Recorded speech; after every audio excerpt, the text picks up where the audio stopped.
Monthly budget report, Deputy Superintendent Scott Jones.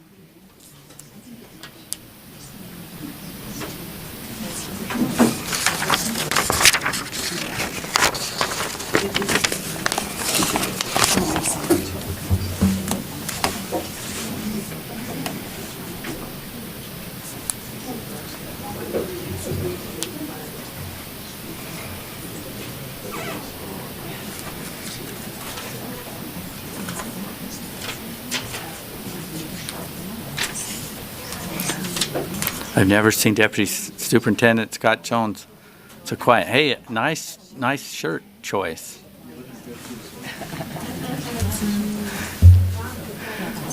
Almost. I should have worn my light suit. Good morning, Chair Huntsman, board members. This next agenda item is more relaxing than your dream vacation, is more exhilarating than climbing Mount Everest without ropes or cables or anything, and more rewarding than the highest level workout, physical workout you could ever have. This is your monthly budget report, yes. As you know, I'm required to sit in front of you. Scott Jones, Deputy Superintendent of Operations. To my right is Deborah Jacobson, Finance Director, and to her right is Natalie Grange, your Assistant Superintendent of Financial Operations. Each month, we're required to sit with you and report on the fiscal position of the Utah State Board of Education and report to you that we're in a state of where we can meet all of our obligations, commitments. This month, though, I will have to provide you one caveat. That's due to the partial government shutdown. By way of the, so really there's two federal agencies that, for the most part, we get revenue from, which is the Department of Education and the Department of Agriculture. So specific to revenue streams that we receive from the Department of Education, my understanding is that they're funded through September of 2019. So we're in good shape there. As it pertains to the Department of Agriculture, which helps provide revenue or does provide revenue streams to support the child nutrition program or special nutrition programs, there are some concerns or caveats there. In the board backup, in the administrative content section are the calculations that will back up the following statement. Related to those programs, we received notification, and the letter is also in the public for your consumption or for your review and the public's review, that funding is available through the end of March. We received the award letters yesterday to keep that funding stream. But there's two parts to that. We also have staff here. And Director Britton is here with us. She's here in the back. Chair, is it okay if Kathleen comes up for any questions, or we might have to add another chair? Please come up. So, okay. So she's coming up to the table for any further questions once I complete this portion of the briefing.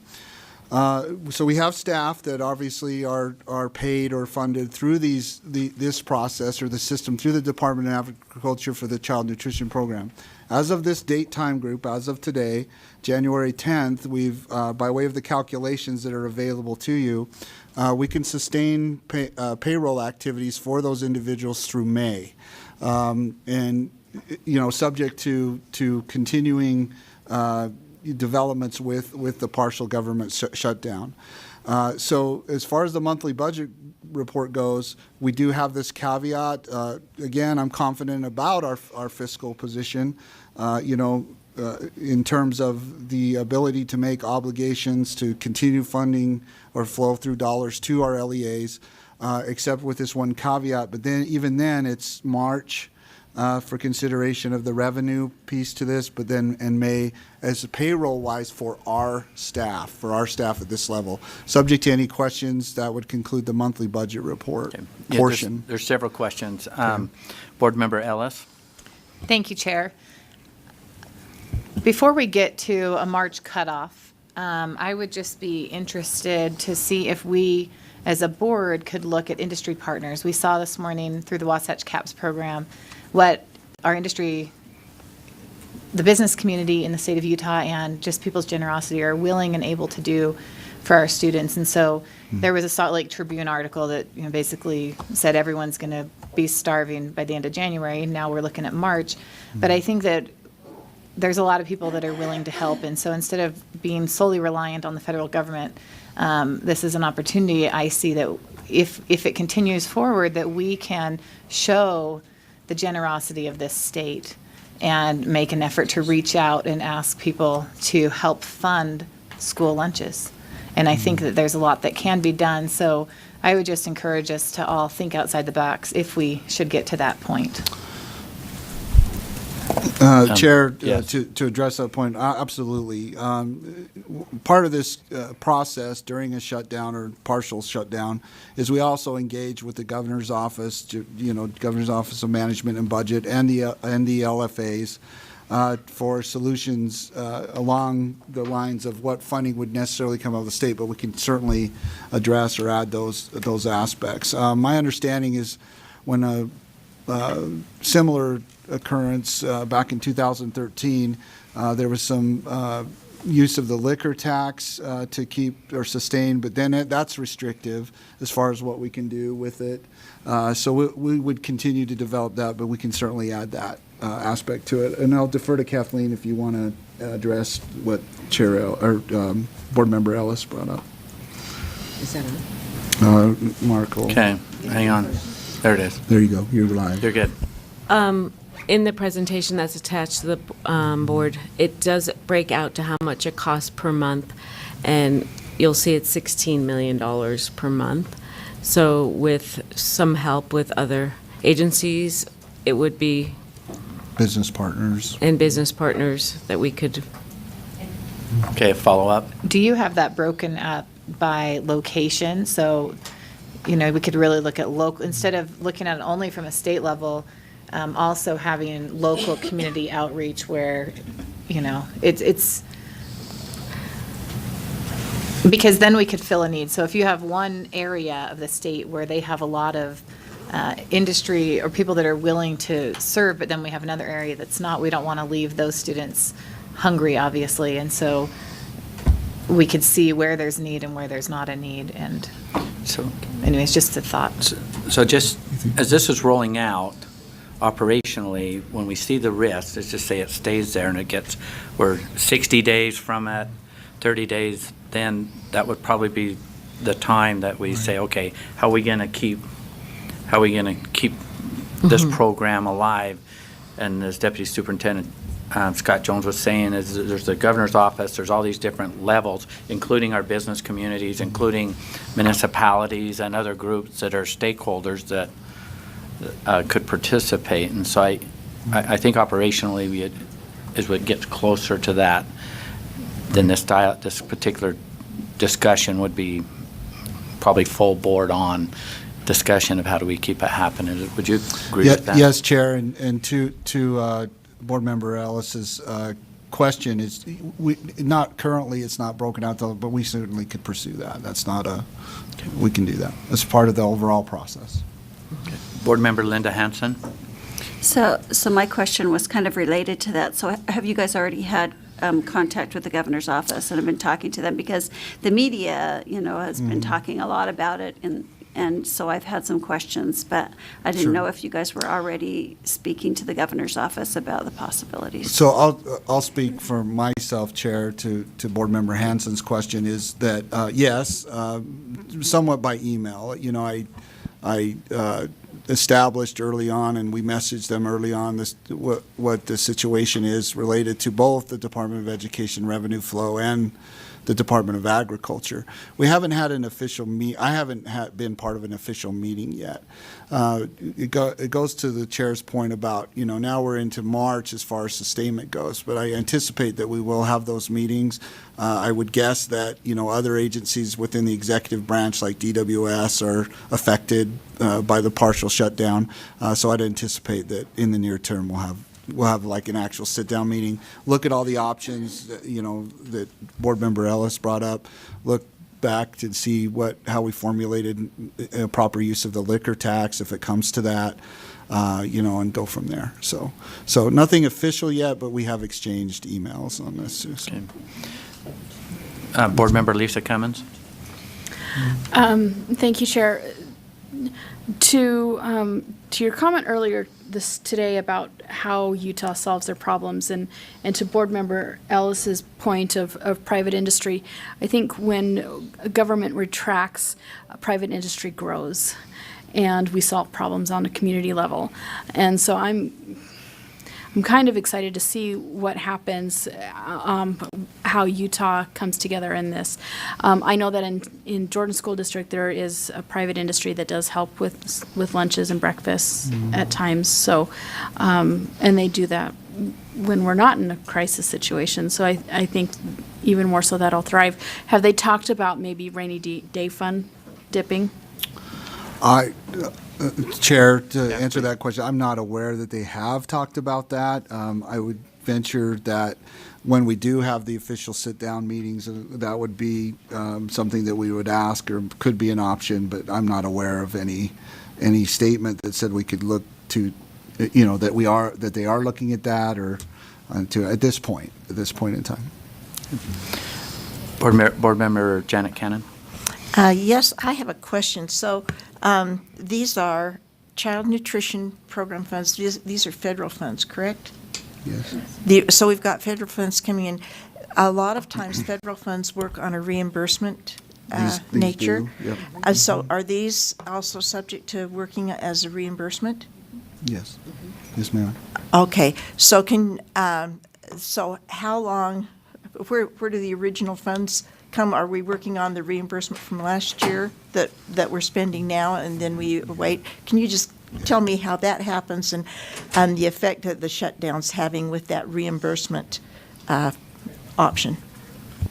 So, Chair, Yeah, please respond. Kathleen, Yes. Oh, sorry.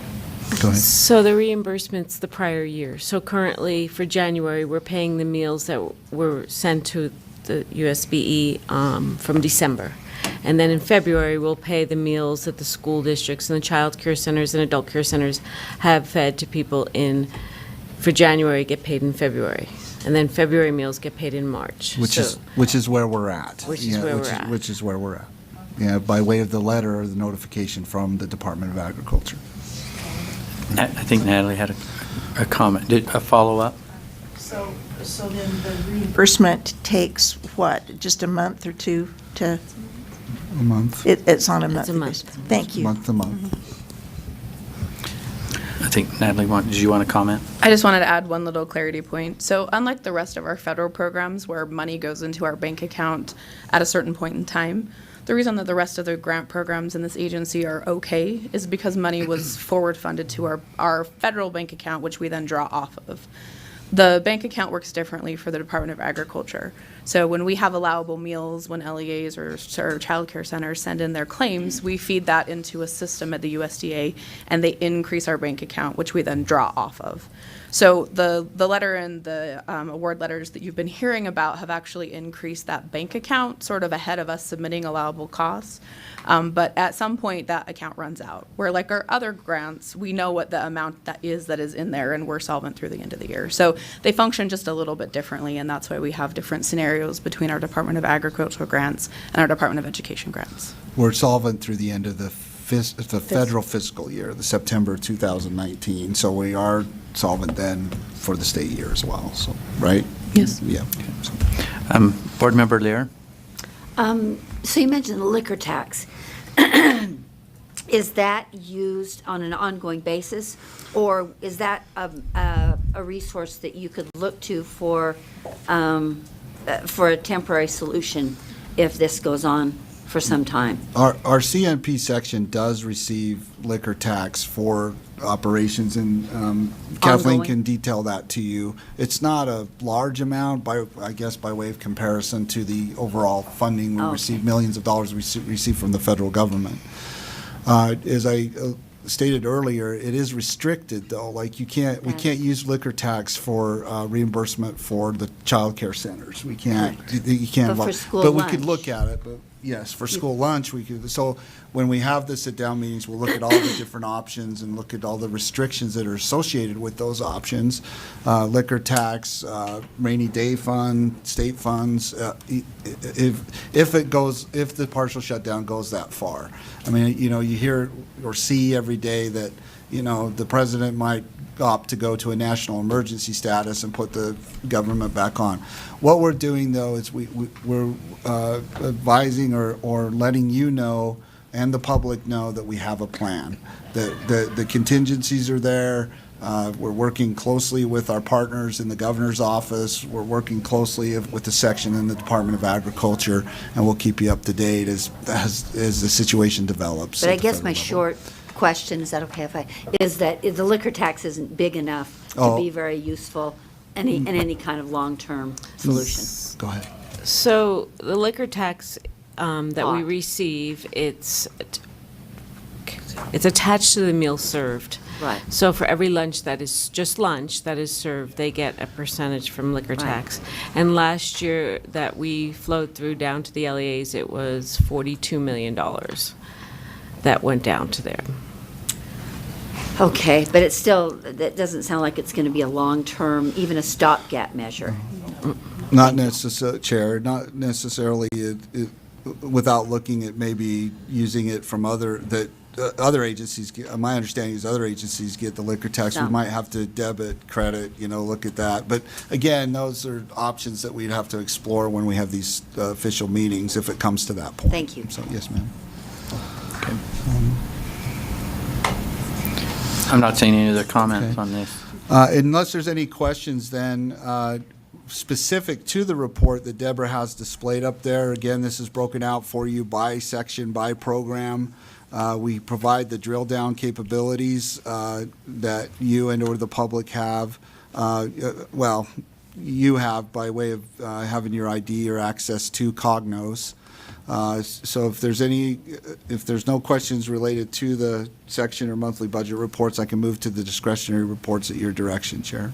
Okay, and just as a FYI, you've been communicating very well with the LEAs through this whole government shutdown. I believe Sure, so. so- I keep them, when the letter came out, the most recent one came out from the Department of Agriculture, we sent it almost real time. It was forwarded to me by the superintendent, and I think we're keeping them pretty, just like So we are thank you for doing that. I think It's so. Not that they're in the dark. No, I haven't heard any questions, so with no questions, it seems to me they're tracking.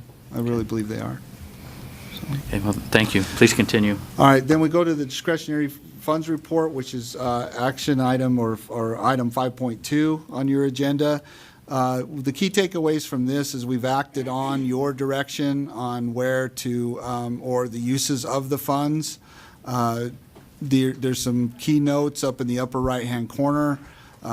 We'll just give you a second to review those notes. You can see in the bigger portion of the report, what basically amounts to a high-level spend plan based on your direction and your decision on where this funding should reside, which budgets, and for what purposes. So subject to further questions on any of the notes, programs, funding alignments, that would conclude the report on the discretionary funds. Was there anything? Okay, any questions or comments from board members regarding our discretionary funds? Seeing none, thank you.